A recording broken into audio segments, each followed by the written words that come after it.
Hey friends, this is the Mrs. Wolfie from our Half Acre Homestead. It is Saturday, April 18th, 2015, and it's Q&A time.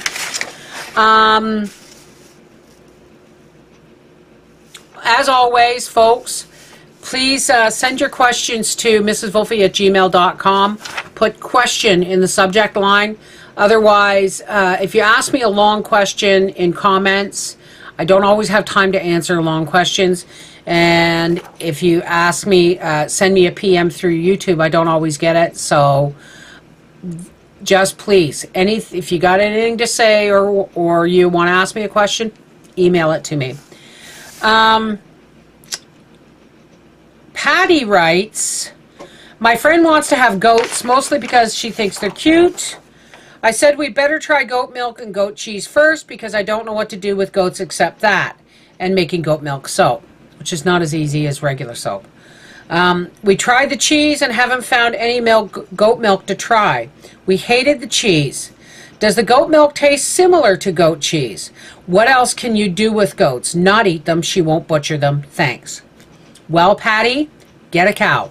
Only because if you buy goat's milk at the store, you may get a goaty flavor, you may not. It depends on, it depends on the farmer and how soon he's milking his goats after they've had babies and all that stuff.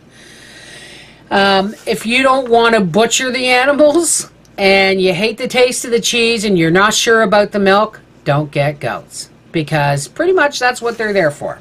We nip our males when they're born, and we raise them for meat. Milk for us is just a bonus. And do you think canning butter is a good idea? I've seen that there are lots of videos on YouTube about it, but I'm not sure if it would be a good thing. Thanks. No, I don't think it's a good thing. Not that it's a bad thing, it's just not my taste. I've canned butter, didn't like it, didn't like the texture, didn't like how it worked for me afterwards. And besides, if you have a fridge, then you have a good storage place for butter. Butter lasts a long, long time. It's just got to be kept cold.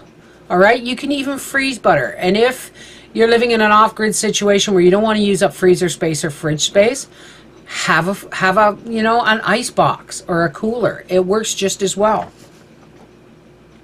So that's that. Barbara wants to know, what ideas has Howie initiated? Now, there's a lot of questions on this one, so I'm going to answer them one at a time. What ideas, projects has Howie initiated? Well, Howie and I work together. I mean, I'm kind of the idea person. I look at space with potential and I go, well, we could do this and this and this. Now, when it comes to the glaringly obvious stuff, like we need a new roof, or there's a window that's, broken, or it's not closing properly, or anything like that, nothing gets initiated. He just fixes it. That's what he does.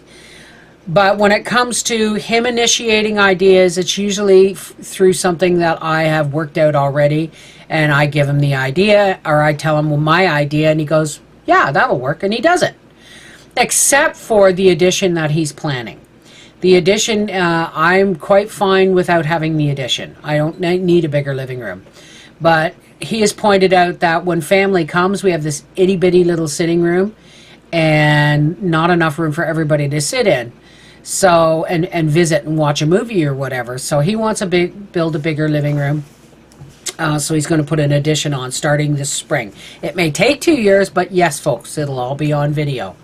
And once that's done, he's going to put an island in my kitchen, and my sitting room is going to become a dining room, and that kind of thing. So what are his goals for our half-acre homestead? His goals, I asked him this question, and he said, other than being more self-reliant, the goals are to simplify things. If Howie were to break a leg, I would have a really hard time doing the chores that he does. So he's going to implement, or he's going to look for ways to implement easier feeding systems.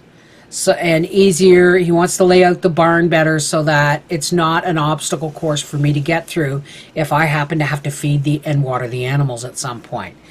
So those are his goals, to make it more user-friendly for me. so that I can help more, which is really important to me. But that's it. You know, we don't have any huge goals at all. Well, except for we want more solar and more wind. What are your goals? Memshow, same thing. You know, we're a team. We've been together almost 25 years. When you get to that point, you start thinking alike and finishing each other's sentences. Or, you know, we'll have a conversation, we'll ask a question and go, gee, I don't know. And then the next day I'll go, you know, Sammy Davis Jr. And I'll go, right. And people will look at us like, what? But it was a conversation we had yesterday. So that's 25 years, we'll do that. What are your plans for your retirement years? Retirement years, those are for people with money. We don't have any money. So retirement years are pretty much going to be what we're doing right now, except we'll probably downsize. When Howie gets to the point where he can't wrestle a pig and put it on a hoist for butchering, and I can't run, you know, a knife and meat grinder, then we'll stop having larger animals. But until then, you know, when we retire, it'll be 6 chickens instead of 12. It'll be 2 hens and a tom turkey for breeding instead of 7. And it'll be 2 goats, which is pretty much what we have now. So retirement's going to look pretty much like it does right now. How can you make homesteading easier during your retirement years? Well, just like I said, we're going to downsize. He wants to fix the barn to make it more user-friendly. And we're toying with the idea of raised garden beds because I'm having a really hard time bending and crouching. Oh, forget crouching. Bending, you know, and picking and weeding and stuff like that. So raised beds and rain barrels would be really good, because then you don't have to tote the water from the porch to the animals. And that, yeah. Sorry if I'm I'm still half asleep a bit. And I'm still working on my first cup of tea.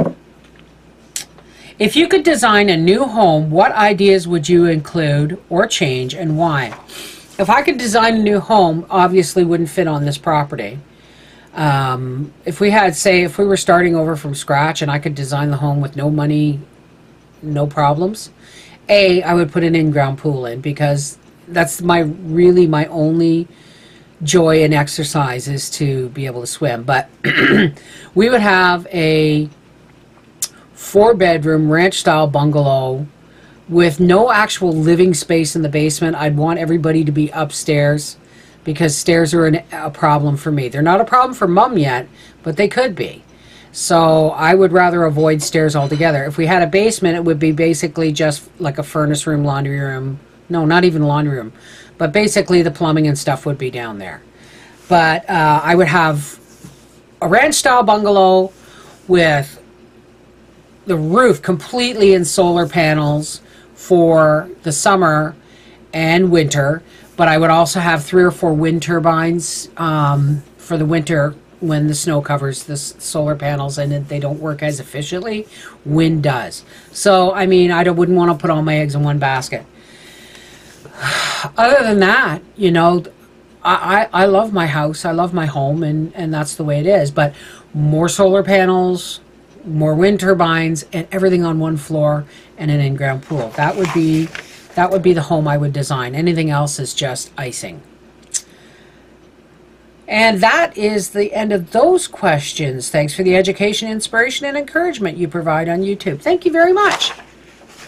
Anyway, this is the Mrs. Wolfie from Our Half Acre Homestead saying, don't forget, if you have a question, don't PM me through YouTube. I rarely see those. You know, save your questions rather than in the comments. Email them to me and put question in the subject line. And I will either answer it as soon as I get that email, or I will answer it on the weekend. All right? Have a great weekend. You guys take care. Bye-bye.